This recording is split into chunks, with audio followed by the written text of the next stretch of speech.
Sri Lanka, the magical island. On his last trip to Sri Lanka, in the Indian Ocean, our reporter was enchanted by its rich history and varied landscapes. He describes the island's many charms. Some years ago, I met a man who accidentally found a lost city in a jungle. He said there were temples, palaces and pools, all covered in the roots of the fig and banyan trees.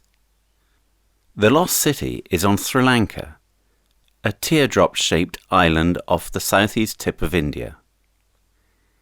If, even today, that lost city is still waiting to be excavated, it's for two reasons. Firstly, Sri Lanka is not a rich country, and secondly, it has a lot of archaeological sites. Just last year, arrows and bead jewellery from about 48,000 years ago were found in a cave.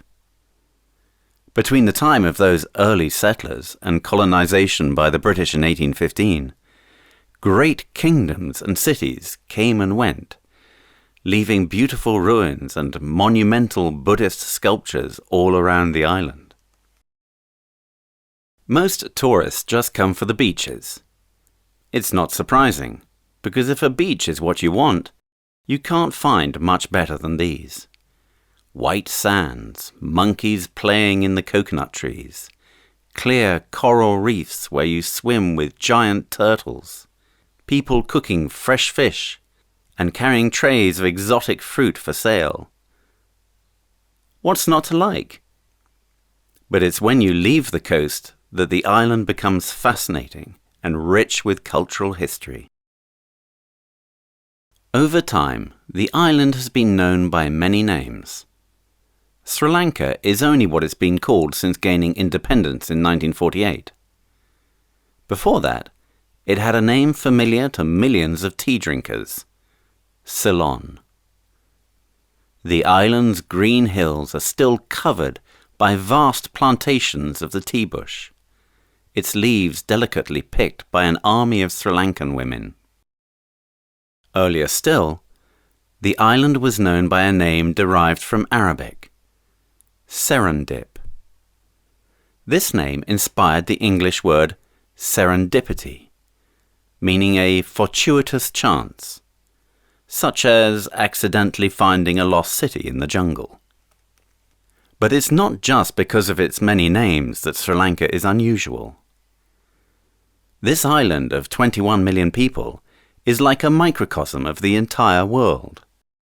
Buddhism, Hinduism, Christianity and Islam are all represented here, and generally with less of the tension that can develop in other places. Sri Lanka is unusual in other ways too. For instance, it is smaller than Ireland, but has two weather systems. So when it is monsoon season on one side of the island, it is dry season on the other. Similarly, the geography and environment seem to change every 50 kilometers, sometimes so dramatically that it feels as if there are several different countries in one place. Just inland from the tourist beaches, there are mangrove swamps with islands covered in cinnamon trees. For centuries, Sri Lanka was known to world traders as the Spice Island.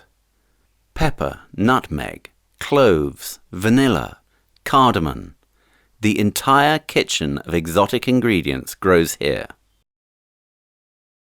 Go further inland, and you might find yourself crossing a white salt plain, or a rainforest with elephants and giant fruit bats.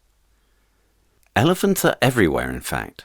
In the wild, in the festivals of the cultural capital, Kandy, and they're used in forestry work. They're sculpted on the temples and palaces all around the island, and the islanders' favourite Hindu deity is the elephant god Ganesha.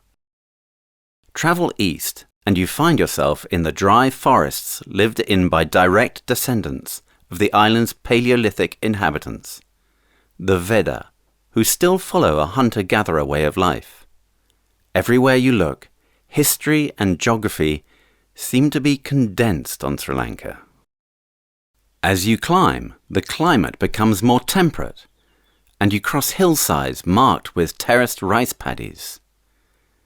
Continue going up, and you enter the region of tea plantations, before arriving at the alpine atmosphere of Nuwara Eliya at more than 1,800 meters altitude. A town originally popularized by the British as a place to escape the tropical heat, parts of Nuwara Eliya still look like an English village. Fortunately, it seems that the colonial era has left a generally positive legacy in people's minds. English is widely spoken. People were all welcoming when they heard where I was from, and some happily described themselves as having English jobs. One such man with an English job even let me drive his train engine. There are warm people, and Sri Lanka has none of the stress and huge crowds of neighbouring India.